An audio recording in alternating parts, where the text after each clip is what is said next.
Thank you, Speaker sir. At the outset, I have to thank the honourable members. इस bill का title था शांति, and I have to compliment you all for living up to this title in the letter and spirit of the title. बड़ा शांति पूर्वक ये सारी चर्चा संपन्न हुई है, इसके लिए धन्यवाद भी और बधाई भी। इससे पहले कि मैं कुछ आगे कहूं, माननीय जिन सदस्यों ने इसमें भाग लिया उनका नाम लेते हुए उनका धन्यवाद करना है। मनीष तिवारी जी, हमारे मित्र, शशांक जी, सौगत राय दादा, अरुण नेहरू जी, कृष्णा प्रसाद जी, सुप्रिया सुले जी, अरविंद सावंत जी, शशि थरूर जी, शंकर लालवानी जी, दरियाशील राव जी, प्रतिमा मोहनटाल जी, शशिकांत सेंथिल जी, वीरेंद्र सिंह जी, सचिदानंदम जी, रविंद्र नारायण जी, वाईएस अविनाश रेड्डी जी, सुधाकर सिंह जी, चंदन चौहान साहब, सुदामा प्रसाद, शर्मिला सरकार जी, वांसी कृष्णा कदम, अनूप संजय दोत्रा, हनुमान बेनीवाल जी, सामदानी साहब, पप्पू यादव जी, प्रेमचंद्रन जी, बाबू भाई पटेल, चंद्रशेखर जी, सुधा जी, मनीष जायसवाल जी, पुष्पेंद्र जी, सब ने अपने अपने ढंग से अपनी बात रखने का प्रयास किया है। रॉबर्ट क्रूज, सॉरी, मैंने ये सब बिंदु लिखित में अपने पास रखे हैं, लेकिन क्योंकि अध्यक्ष महोदय का ये कहना था कि ये तमाम बिंदुओं पर विस्तार में तफसील में बात उत्तर में आए, इसलिए उस बात का लाभ लेते हुए और साथ ही साथ कुछ एक बातों का उत्तर देने का प्रयास करूँगा चंद एक मिनटों में। लेकिन शायद बिंदु ना रखने के वजह से ये भी हुआ कि बहुत सारे मित्रों की ओर से कुछ ऐसी observations I which were contrary to the facts in the bill itself. Some observations which are also self-contradictory. Some observations which were possibly appearing to have been misinterpreted. I don't know whether by design or default or out of ignorance. और कुछ एक, चूंकि अगर मुझे आरंभिक समय में ज़्यादा वक्त मिलता तो मैं वजाहत करता कि मुख्य तौर पर दो प्रावधान थे न्यूक्लियर एनर्जी को लेकर के। जैसे मनीष जी ने भी कहा, एटॉमिक एनर्जी एक्ट 1962 और CLND 210 2010, बीच में एटॉमिक एनर्जी रेगुलेटरी बोर्ड का गठन किया गया एक एग्जीक्यूटिव सब ऑर्डर के तहत, जिसको अब स्टैट्यूटरी बॉडी का दर्जा दिया जा रहा है।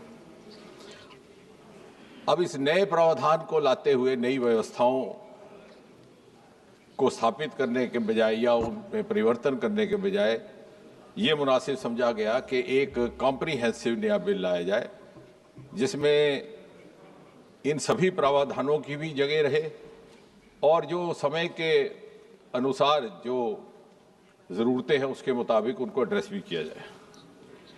इसलिए बहुत कुछ ऐसा है अध्यक्ष जी इस बिल में जो पहले से ही मौजूद था। अब in the haste sometimes to oppose the treasury benches, हम कभी कभी भूल जाते हैं कि कुछ एक ऐसे प्रावधान है जिनका हमने विरोध किया जो हमारे ही लाए हुए। अब बार बार ये कहा गया कि आप सरकारी रिएक्टर्स को इंश्योरेंस के कवर में क्यों नहीं लाते। ये सच है, सभी मान्य सदस्यों ने नेहरू जी को श्रेय दिया, हम भी देते हैं, लेकिन ये भी सच है कि जो पहला रिएक्टर स्थापित हुआ था इस देश में उसका नाम था अप्सरा रिएक्टर। वो भाभा एटॉमिक रिसर्च सेंटर में कायम हुआ था, साल 1956 का था। देश के प्रधानमंत्री कौन थे आप सब जानते हैं, और उसको इंश्योरेंस कवर में ना रखने का निर्णय लिया गया था। 1956 में प्रधानमंत्री कौन थे? और उसके पीछे शायद ये भाव था कि ये रिसर्च रिएक्टर है, इसको it is not a commercial purpose और फॉर पब्लिक यूज। उसके बाद ये कहा गया कि एटॉमिक एनर्जी रेगुलेटरी बोर्ड में उस तरह की ऑथराइजेशन नहीं है जैसे होनी चाहिए। मनीष जी ने भी कहा, दूसरे मान्य सदस्यों ने भी कहा। हकीकत यह है कि एटॉमिक एनर्जी रेगुलेटरी बोर्ड स्थापित किया सन 1983-84 में। तो प्रधानमंत्री कौन थे? श्रीमती इंदिरा गांधी जी। हमने तो इसको स्टैट्यूटरी बनाया है, बल्कि इसको और मजबूत रुतबा देने का प्रयास किया है। तो यानी इंश्योरेंस की बात भी पंडित जी की समझ से आई, आप ही ने इनकी तारीफ की। Atomic energy regulatory board Mrs Gandhi के समय में बना, हमने उसको बल्कि और जो आप कह रहे हैं उसी बात पर अमल करते हुए we have try to give it more of authorisation and independence. फिर ये कहा गया कि CLND में जो परिवर्तन आ रहे हैं इसमें कैपिंग क्यों है? अब फिर हम भूल गए कि सन 2010 में जो CLND बिल आया था कैपिंग उसमें थी, और प्रधानमंत्री कौन थे? डॉक्टर मनमोहन सिंह। हमने तो उसको रैशनलाइज किया है, we have done different grading, अब वो भी आएगा। और फिर ये कहा गया कि what has the size of the reactor got to do. नुकसान ज्यादा है तो भला 3000 की कैपिंग कैसी है? 3000 की कैपिंग, क्योंकि हो सकता है कि वक्त ना मिला हो माननीय सदस्यों को, हालांकि 2 दिन थे। Capping is for the operator.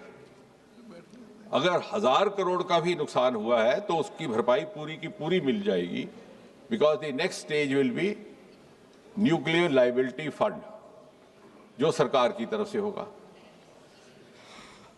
वो इस बिल में मौजूद है, जो पहले ना था।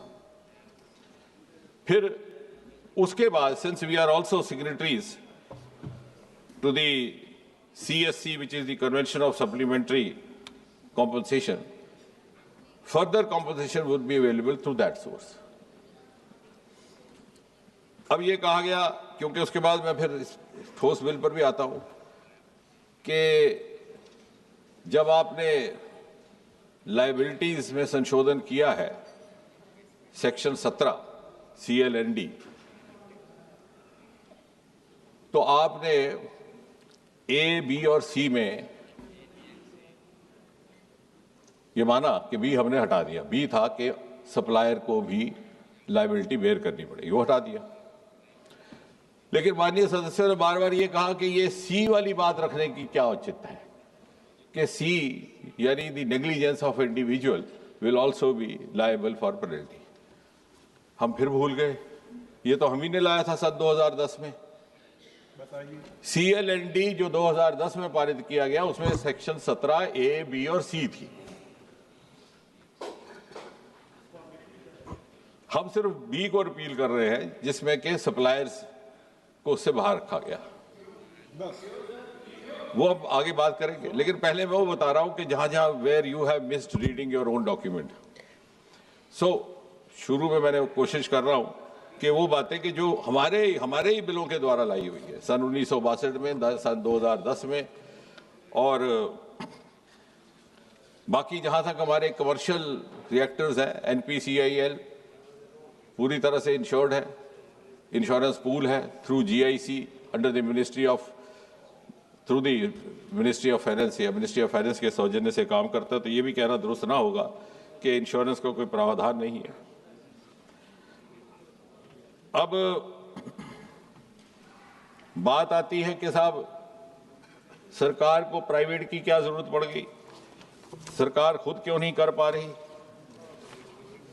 सन 2014 में डिपार्टमेंट ऑफ एटॉमिक एनर्जी का बजट था 13,879 करोड़, 13,879 करोड़।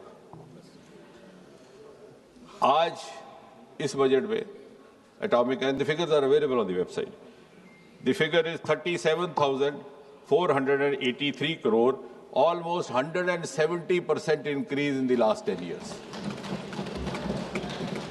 यानी जब ये दुहाई दी जाती है कि सरकार इज नॉट डूइंग इनफ, तो हम शायद अपना आंकड़ा नहीं पढ़ते, और we are driven by the political expediency and haste. अब बात आई है जो बात सुबह रह गई थी, जहां से वहीं से शुरू करते हैं कि ऐसा निर्णय लेने की जरूरत क्यों पड़ी। जैसा कि मैंने सुबह भी कहा था कि अगर हमने अपने लिए ये लक्ष्य रखा है कि 100 gigawatt by 2047, so that we move as close as possible to the goal of use of clean energy sources, जिससे हमारी आत्मनिर्भरता बढ़ेगी, पेट्रोलियम और फॉसिल प्रोडक्ट्स पर हमारी निर्भरता घटेगी, तो आत्मनिर्भर भारत का भी उसी से लक्ष्य पूरी तरह प्राप्त होगा। And as I said in the morning, if we have to envisage a global role for ourselves, we have to follow global strategies. The age of silos is over. अगर हम समझें कि हम अलग थलग अलग नीतियां बना करके और फिर भौगोलिक स्तर पर स्पर्धा करेंगे, तो बहुत बड़ी गलतफहमी होगी। वो शायद होती रही। गत कुछ वर्षों में प्रधानमंत्री मोदी जी के नेतृत्व में उसे दुरुस्त करने का प्रयास किया गया। The space sector was opened up and media fancifully said the space has been unlocked by Modi. And the results are miraculous. 5 years back, we were a dismal economy in space. I'm just giving one sentence of the space example. Today, we are $8 billion US. In next 7-8 years, we hope to go up 5 times to 40-45 billion US. The concept of a startup in space sector was unheard of. Today, we have close to 300 to 400 space startups, some of them of global potential, some of them millionaire entrepreneurs, and we hope to again go in a very faster pace than ever before. और इसलिए जैसे सुबह भी कहा गया कि जब artificial intelligence का युग आएगा और बात कही गई हेल्थ की, इस बिल में यह भी कहा गया है कि our nuclear energy escalation, upscaling is being done also to address the health sector, the agriculture sector and the nuclear sector. फिर शायद सुप्रिया जी का कहना था कि रिसर्च को क्यों छोड़ा।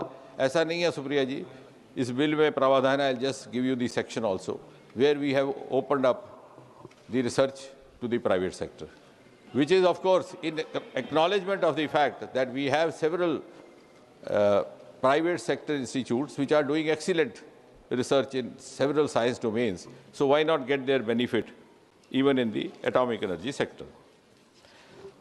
अब अगर हमें उस लक्ष्य की तरफ बढ़ना है, क्योंकि इस समय हमारे पास 8.9 गीगावाट कैपेसिटी है, वो भी 2014 के मुकाबले में दुगने से अधिक हुई। उस समय हम 4.7 गीगावाट थे और हमारे पास 25 रिएक्टर है, जिसमें से एक अभी पूरी तरह फंक्शनल नहीं है। ऑन दी अदर हैंड, एक सदस्य ने ठीक फरमाया कि USA is 97 gigawatt with 94 reactors, China is 55 gigawatt with 57 reactors. और हमारी contribution to the overall requirement is just 3%. And of course, our renewable energy will also go up, but it may not be able to serve all the purposes, particularly in an era where we are going to go in a big way for the artificial intelligence, data processes and other things. And therefore, पहले तो ये समझना जरूरी था कि हमें what were the constraints in spite of all this. It is this government actually which in 2015 took the decision of opening the atomic energy sector to joint ventures, albeit joint ventures with public sector units, not with private. उससे पहले तो ये भी नहीं था। एक गोपनीयता के पर्दे में इस तरह से बंद रखा गया था कि हमने अपने साधनों को सीमित कर दिया। We became prisoners of our limited resources. लेकिन अब जब लगा कि as I said we have to follow the global strategies, तो हमारी कंस्ट्रेंट्स थी कि हमारी इंस्टॉल्ड कैपेसिटी बढ़ाई जाए, हमारे रिसोर्सेज में बढ़ावा हो, हमारे गेस्टेशनल पीरियड्स रैशनलाइज हों, हमारे कुछ embargoes which could be done away, because this is the government which has been very forthcoming in also doing away with some of the rules which had lost their relevance with the passage of time. And therefore, as a part of this entire thinking, the entire idea was to bring about an enabling law for an enabling ecosystem without, and underline, without, of course, compromising the security concerns of the nation.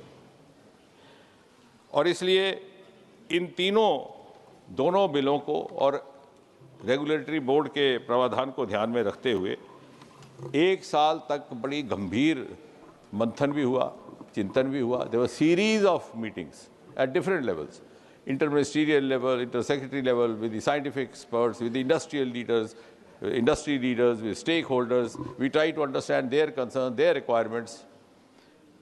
And the idea was simply to move on, not to score political points. And I never meant to so. But चूंकि बार बार कहा गया कि नेहरू जी ने किया और आपने क्या किया, तो मैंने वो बताया कि जो नेहरू जी के किए हुए की ही नुक्ताचीनी की गई. So without denying what he has done, we are only, बिल्कुल फाउंडेशन भी उन्होंने रखी, पहला रिएक्टर भी उन्होंने लगाया, उसको इंश्योरेंस में नहीं रखने का काम भी उन्होंने किया. हाँ, हम थे नहीं उस वक्त, जब हम आए तो हमने सजेशन दिया. लेकिन पहले चूंकि इसलिए because I want to come back to the non political line, इसलिए मैंने कहा पहले पॉलिटिकल स्कोरिंग वाला काम समाप्त हो जाए.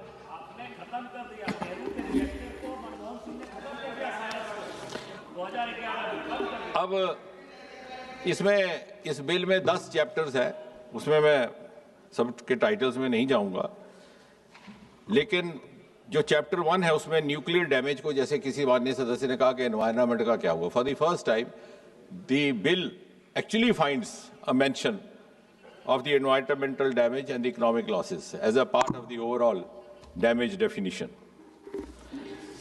And the regulatory scope has also been defined, covering medicine, agriculture, industry, ionizing radiations, because we have come a long way as far as the nuclear medicine is concerned. Supriya ji will bear me out. The Tata Memorial Center in Mumbai is one of the best in the world today. And I am proud to share with this House that very recently, in the last few years, 4 or 5 years, we are among the first to have come out with a nuclear medicine remedy for acute lymphoblastic leukemia for children, which is a kind of a blood cancer for children, and also a nuclear medicine-driven remedy for, or possible remedy for prostatic cancers, which is on the increase with the aging and the long span of India's population that we are seeing these days. आप बात नहीं समझे, मैं nuclear medicine की बात कर रहा हूं. अब ये पॉलिटिकल बात पे आप आ गए, अब उसको भी अपस्केल करने की जरूरत है. या I am coming to that. Tata की भी एक्सपेंशन इसी सरकार ने की. If you want to be political, today we have 11 Tata memorial hospitals in the country, out of which 9 are functional. अब आपको 9 फंक्शनल है. बेटे बेटे जवाब दोगे और ये बोलेंगे और ये बोलेंगे, आप किसी का जवाब. और न्यूक्लियर ग्रिड हमने स्थापित की है, कैंसर ग्रिड स्थापित की है, जिसमें 300 से अधिक अस्पतालों में किसी न किसी तरह से टाटा मेमोरियल सेंटर की कोई ना कोई कैंसर केयर सुविधा प्रोवाइड की है. वो भी इसी सरकार ने की है. लेकिन जैसा आपने ठीक कहा कि उसको भी अपस्केल करना जरूरी है, जैसे दादा कह रहा है, तो कहां से करेंगे. और इसलिए प्राइवेट पार्टिसिपेशन के प्रावधान का अध्ययन करने का प्रयास हुआ. अब जहां तक सेक्शन 3(1) है, तो उसमें जैसे सब जानते हैं, उसमें दोहराने की आवश्यकता नहीं है. उसमें कोई भी कंपनी उसका हिस्सा बन सकती है, जॉइंट वेंचर भी हो सकता है, joint venture between public sector unit as well as non government entity भी हो सकता है. और सेक्शन 3(2) में अब ये कहा गया, अच्छा एक और बात कही गई कि साहब ये आपने स्पेंट फ्यूल की सही तरीके से रख रखाव नहीं किया. अब शायद हमारे दिमाग से निकल गया है कि स्पेंट फ्यूल का एक प्रावधान कायम है. There is a SOP for some time it is kept within the reactor, then afterwards about close to the reactor, which is called away from reactor, it is put about 10 meters deep for 30-40 years. And during the construction of the plant also, जब नया plant होता है, जो safety की बात की गई, हर 3 महीने के बाद उसकी इंस्पेक्शन होती है ड्यूरिंग कंस्ट्रक्शन। जब कंस्ट्रक्शन हो जाती है तो हर 6 महीने बाद उसकी इंस्पेक्शन होती है, even when it becomes functional. फिर हर 5 साल के बाद लाइसेंस रिन्यू होता है, और उसके अलावा जो इंटरनेशनल एटॉमिक एनर्जी एजेंसी है उसकी भी सुपरविजन रहती है। अब ये एसओपी कौन बना गया? आपको जानकर अच्छा लगेगा, पंडित जवाहरलाल नेहरू, 1962 के एक्ट में। अब आप कह रहे हैं इसमें गलती निकाल रहे हैं। ये वही एसओपी है जो 1962 की चल रही है, इस बिल में नई नहीं लाई गई।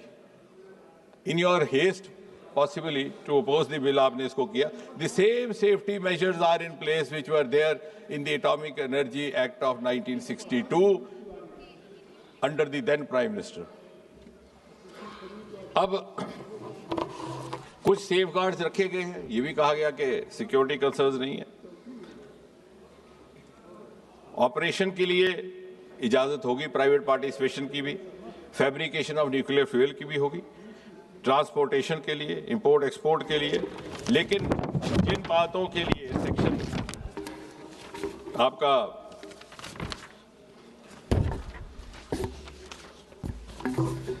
जिन बातों के लिए पाबंदी रहेगी या कंस्ट्रेंट रहेगा, वो रहेगा कि source material and fissile material in any form produce within India reported shall remain under the surveillance. वो पहले भी था। ये atomic energy act 1962 Nehru ji छोड़ गए, हमने उसको कायम रखा है। आप कह रहे हैं वो security measure is not sufficient, वो सरकार के ही कंट्रोल में है। The source material fissile material in any form produce within India reported shall remain under the surveillance and control of the central government, वो भी है। स्पेंट फ्यूल जिसके बारे में चिंता की गई है, उसको कहीं भी प्राइवेट पार्टी को अलाउ नहीं किया गया उसका चार्ज। चाहे प्राइवेट पार्टी का भी रिएक्टर होगा तो जो स्पेंट फ्यूल है, जो मैंने प्रक्रिया जिसका विवरण किया कि कैसे उसको रखते हैं कुछ सालों बाद, वो सारी जिम्मेवारी सरकार के ही पास रहेगी। The private players will not be allowed to lift up spent fuel. इसी तरह के यहां तक कि हैवी वाटर, अब हैवी वाटर कोई एक्सप्लोसिव चीज नहीं है, इट इज सिंपली डीटीओ। जो यहाँ केमिस्ट्री पढ़े लिखे हैं उनको पता होगा कि पानी को कहते हैं हाइड्रोजन ऑक्साइड, H2O। ये है DTO, डेट्रॉइड ऑक्साइड। सो इससे थोड़ा सा वो न्यूट्रॉन का एलिमेंट बदलता है उसमें, और उस ज़्यादा देर तक इस्तेमाल हो सकता है, ज़्यादा देर ये कूलेंट का काम कर सकता है, तो इट इज़ प्रेफर्ड। उस पर भी हमने प्राइवेट पार्टी को उसकी जिम्मेवारी से बाहर रखा है। Heavy water also will be handled only and only by the government. अब क्योंकि इसलिए कि कहीं उसका कोई गलत मिसयूज करने का प्रयास ना करे।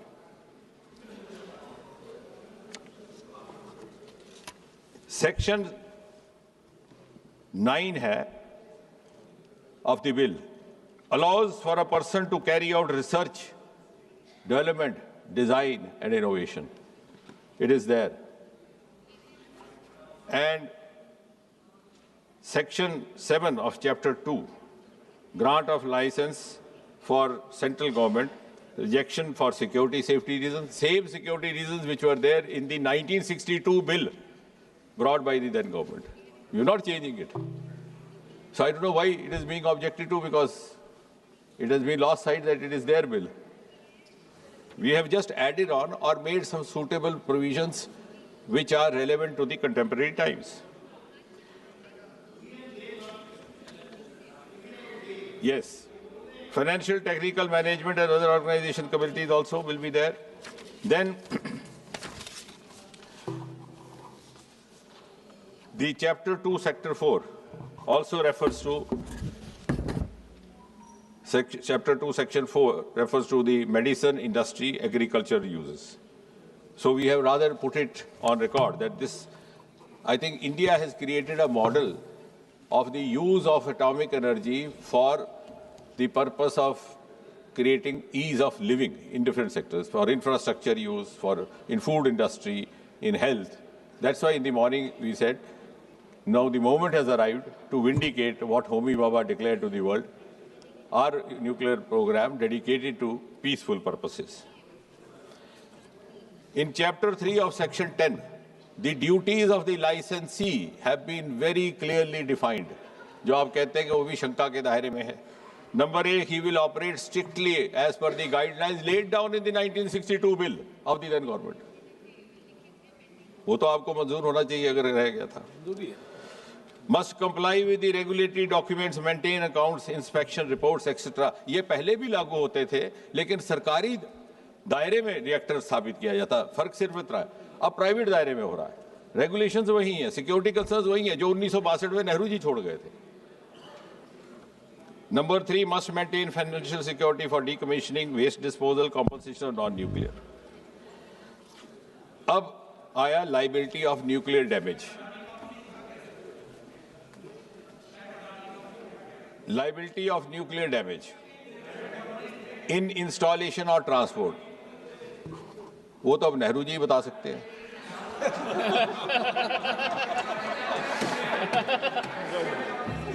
बहरहाल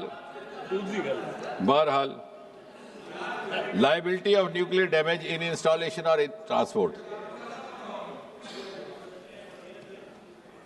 Another, जब तक ऐसा नहीं है कि सप्लायर, सरकार को बाधा ये आ रही थी, and all the members across the party lines will appreciate that the collaborators had reservations in coming forward. अब ये कहा गया कि 2010 में अरुण जेटली जी ने इसका विरोध किया था, लेकिन आप ही ने कहा कि वक्त बदल गया. जब मैं बात करता हूं आपकी बात को नकारता हूं, कहते हैं वक्त बदल गया. जब मैं कहता हूं तो वक्त नहीं बदला. तो वक्त तो सबके साथ बदल रहा है. 2010 और 25 के बीच में the technology has changed. No, please, I am speaking strictly on scientific rationale. You can contradict me. The technology has changed. We are into big way to small modular reactors, which was unheard of in 2010. And this budget in its nuclear energy mission has laid down 2-3 important points. One, allowing private sector. 2, 100 gigawatt. Third, small modular reactors, which will be beneficial for our dense areas, which will be beneficial for upscaling our energy source of clean energy, and which are usually considered to be below the strength of 200 to 300 megawatt. And we have already laid down for ourselves the target of producing at least 5 small modular reactors by the year 2033. The safeguards have changed. The risk of any catastrophe happening, which of course is unlikely in any case, has also now undergone a change. So in a changed scenario, this bill is coming. This bill is coming simply because the scenario has changed. ऐसा नहीं है कि उस वक्त क्या कहा. अब फिर तो मैं कहूँगा साहब, नेहरू जी उस वक्त क्यों लिख गए कि ये पाबंदियाँ होनी चाहिए, क्योंकि आज तो मैंने फला प्राइवेट कंपनी को लाना था, उसके लिए मजबूरी हो जाएगी. No, but we have retained what is relevant today. We have tried to introduce what is relevant in the changed context and also try to slightly modify. Agar now, no, I'm not yielding. Let me finish. Now, इसमें operator को चल ये कहता है इसके बाद आप वकील साहब माननीय वो सुप्रीम कोर्ट के वकील हैं, अभी आप हाई कोर्ट में हो, इसलिए नहीं क्यों नहीं मंत्री महोदय, आपको मैं आज फिर बोल रहा हूँ, सभी माननीय मंत्री महोदय को बोल रहा हूँ, आप कभी भी स्पीकर के डायरेक्शन देने की आदत मत बनाओ. जी, आप कैसे बोल रहे हो कि बोलो, आप बैठिए. माननीय सदस्य, मैंने व्यवस्था दे दी है. माननीय मंत्री महोदय के, एक मिनट, माननीय मंत्री महोदय के बाद आपका क्लियरफिकेशन अलाउ करूंगा. माननीय मंत्री महोदय के बाद क्लियरफिकेशन अलाउ करूंगा, अभी नहीं करूंगा. नो माननीय मंत्री जी, मैं करूंगा आपको. नो,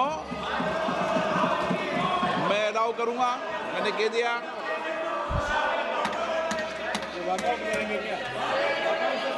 ये पॉइंट ऑफ ऑर्डर लेके नहीं आए उपनेता। बीच में कभी भी डिबेट के बीच में किसी को नो नहीं होगा। पहले माननीय मंत्री जी का जवाब होगा, उसके बाद क्लेरिफिकेशन अलाउ करूंगा। अध्यक्ष ने व्यवस्था दे दी है तो दे दी है माननीय मंत्री महोदय। जहां तक सप्लायर का ताल्लुक है, अगर एक्सपोर्टर कोई एग्रीमेंट करता है सप्लायर के साथ, अगर सप्लायर अगर ऑपरेटर अपने स्तर पर कोई एग्रीमेंट करता है सप्लायर के साथ, वो भी लिखित में, तो वो अपने उसको निपटता रहेगा। लेकिन जहां तक सरकार का ताल्लुक रहेगा, हमारी डीलिंग केवल और केवल एक्सपोर्टर के साथ रहेगी। उससे बहुत सारी शंकाएं जो सप्लायर्स के मन में हैं वो भी दूर हो जाएंगी। Of course with the necessary safeguards करूंगा इनके जवाब के बाद एंड और उसमें भी कुछ एक और प्रावधान लाए गए हैं कि मान लीजिए ट्रांसपोर्टेशन के दौरान अगर कहीं कोई ऐसा हादसा होता है तो उसकी भी जिम्मेवारी एक्सपोर्टर पर होगी। अगर कंसाइनमेंट दी जाती है तो जिसने दी है उसका होगा तब तक जबकि उसने दूसरी पार्टी से कोई रिटर्न में ना लिया हो। आप भी खड़े हो जाते हो। कुछ एक ऐसे माननीय मंत्री जी, कुछ एक ऐसी परिस्थितियां हैं जहां लायबिलिटी नहीं होगी। अब now what I am going to say is you will appreciate with what grade of sensitivity and depth this has been studied and worked out.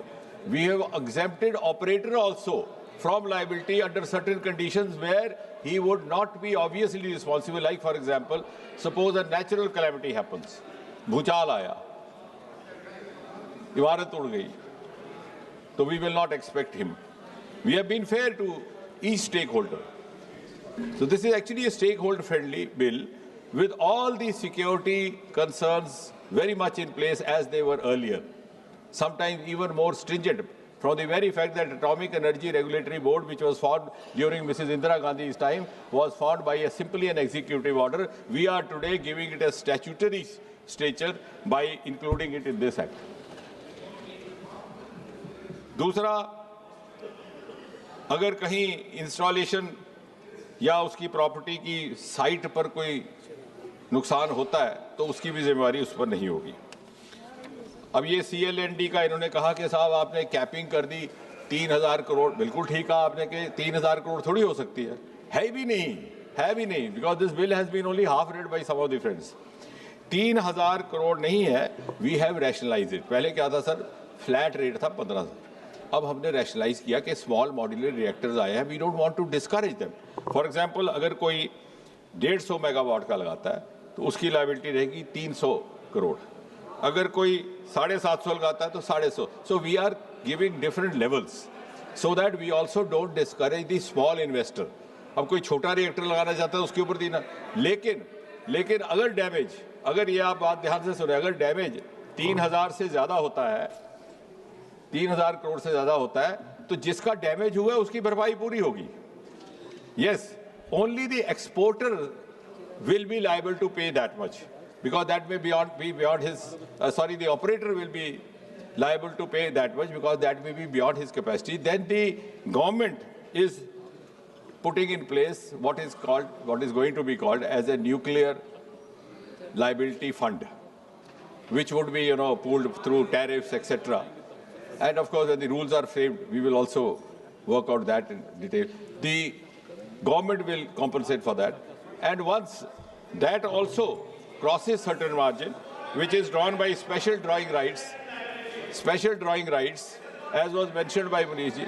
So after we cross that limit, then we become part of the benefit of the CSC, the compensation for supply for compensation, convention for supply.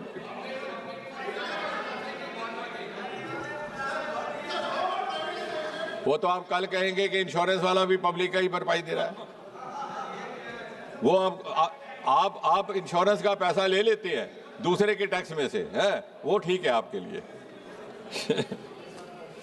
We are following the norms of the Constitution which are already there in place.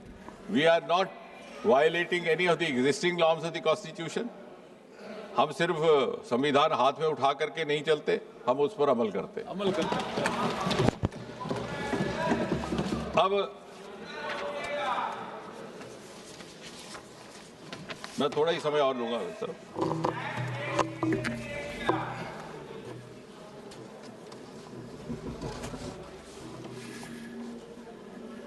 अब आप कह रहे हैं कि supplier को क्यों हटाया गया। Very serious thought has been given and उसमें इसलिए कि अभी advance safety measures have been put in place for the new reactors. अब जब नए नए स्मॉल मॉड्यूलर रिएक्टर बनेंगे, डेंस पॉपुलेशन में लगेंगे, घनी बस्ती में लगेंगे, फैक्ट्री एरिया में लगेंगे। They were already having all those safeguards in place. Then there is a provision in the act for quality assurance, provision in the act for the inspection of the site, and provision in the act for the safety requirements to be followed by the regulator. अब इसके अलावा जो act में नहीं था, जो आपको जान करके खुशी भी होगी कि we have improved upon certain provisions of the 1962 Act of the Nehru government. हमने एटॉमिक एनर्जी रिड्रेसल काउंसिल भी गठित किया है। एटॉमिक एनर्जी रिड्रेसल काउंसिल जो 1962 के एक्ट में जो नहीं था, उसमें भी क्या इंप्रूवमेंट की गई।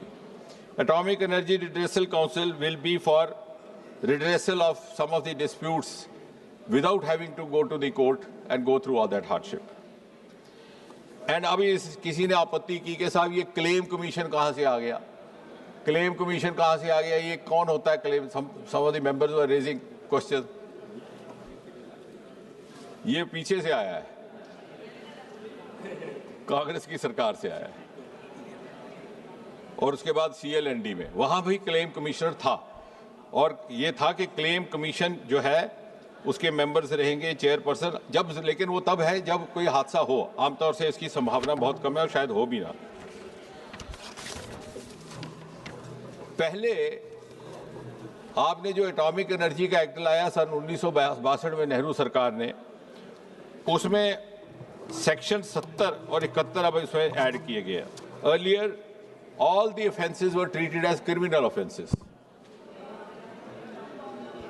यानी किसी से कोई टाइपिंग एरर भी हो जाए तो उसको जेल खाने डाल दो। अब वक्त बदल चुका है, ट्रांसपेरेंसी है, ऑनलाइन है। So we have also created a provision for monetary penalties and try to decriminalise. बाकी वैसा ही है जैसे पहले था। उसमें आपने लिखा था कि up to 5 years of imprisonment for unclean operation. ये नेहरू जी लिख कर गए, वो वहीं कायम है। फिर लिखा था 10 years of imprisonment for unauthorised use of nuclear reactor, वो भी वहीं है। यानी आप उस चीज को विरोध कर रहे हैं जो आप ही ने लिखा है। हमने तो उसमें बेहतरी लाई है, and we have given it a global format and the entire world is watching it. इसलिए मेरा विनम्र अनुरोध है कि तो सन 2047 तक, when we envisage that at least 70-80% of our energy source would be from the non-fossil sources, from the renewable energy sources, from the nuclear energy sources. And nuclear energy, as I said, will be the more reliable source of energy at that time for the increasing requirements. And the small modular reactors, which we have already undertaken, this government has already earmarked 20,000 crore exclusively for the small modular reactors. And we are also taking this is a part of a whole ecosystem that is being built up in science and technology, including the 1 lakh crore of research and development innovation fund, which has been made available to catalyze the private sector. पहली बार शायद कभी सरकार की ओर से private sector को, because we also realize that private sector also will have to gear up itself for these new openings, new avenues. और इसलिए मेरा आपसे अनुरोध है कि हम भारत की जो तीव्र गति से यात्रा में एक रफ्तार आई है और इसकी प्रतिष्ठा में भी इजाफा हुआ है. India is no longer a follower today. She beckons others to follow her. And she beckons others to follow her. I think it should give as much delight and pride to this side as much to that side. And from that point of view, from that noble thought, this bill is being brought in this House. Thank you.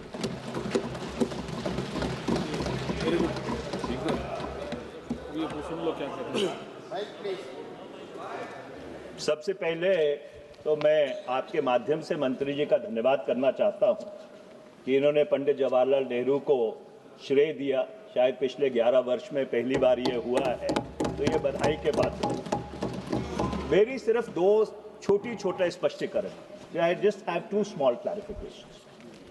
Is it the position of the government that in the changed technological context of the past 15 years, the supplier should no longer be held to be liable? So therefore, is it the position of the government that if faulty equipment is supplied, because obviously you'll have to source equipment from abroad. One second, let me just complete. You'll have to source equipment from abroad. You know, nuclear reactor fabrication is not happening in India. Is it the position of the government that in today's context, the supplier is not going to be liable at all? And number two, on liability, is it the philosophical position of this government that privatizing profit and socializing liability is the philosophy of this government? अध्यक्ष महोदय,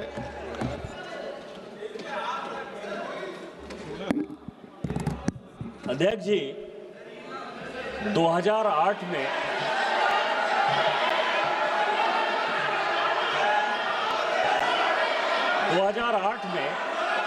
one two three के agreement होने के बाद भी भारत सरकार ने लगातार जो सप्लायर कंट्री है जो कि अपने को सप्लाई करना था, जो यूरेनियम को या थोरियम को या प्लूटोनियम को, जिसके आधार पर कि हमने इतना बड़ा एग्रीमेंट साइन किया था, भारत सरकार को क्या समस्या हुई जो आज तक जो न्यूक्लियर सप्लायर कंट्रीज हैं हमारे साथ एग्रीमेंट करने को तैयार नहीं है, जिसके लिए कि मनमोहन सिंह जी ने इतना बड़ा काम किया था। माननीय मंत्री,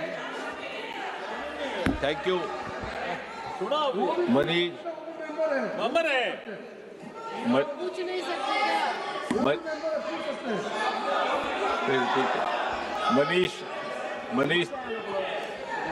मनीष तिवारी जी ने कहा कि चूंकि मैं यील्ड किया था इसलिए आप भी यील्ड करें, तो अध्यक्ष महोदय ने उसकी व्यवस्था दी है। आपका धन्यवाद। I did not give credit to Nehru ji. I gave discredit to you for having contradicted Nehru ji. I was saying you were contradicting a rule which I have incorporated in the bill from the 1962 bill of the Nehru government. So I was not giving credit to Nehru, I was giving discredit to you for having forgotten Nehru. So having clarified myself politically for the benefit of both of us, इसलिए वो आपके लिए भी वो ठीक रहेगा। वो आप अच्छा। Now, as far as the supplier is concerned, the supplier's responsibility will lie with the operator. It is not that he is going to get scored. Operator is free to have a written agreement with the supplier. Otherwise, जैसे निशिकांत जी ने कहा कि supplier is a very wide definition. उसका नतीजा क्या हो रहा था कि everybody was hesitant to come forward. Like for example, आपका अगर कोट खराब हो गया तो जो कोट स्टिच करने वाला है वो कहता है साहब ये बटन का कसूर था, तो बटन सप्लाई करने वाले को लाओ। वो कहता नहीं साहब ये बटन तो ठीक था, जिस धागे से लगाया धागे का कसूर था, तो धागे वाला लाओ।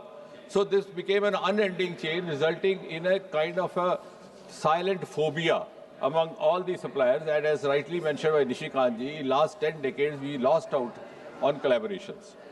तो वो अपनी जगह रहेगा, लेकिन as far as the government is concerned, the government will be dealing only and only with the operator. Now let it rest with the operator to settle the rest of the thing. okay.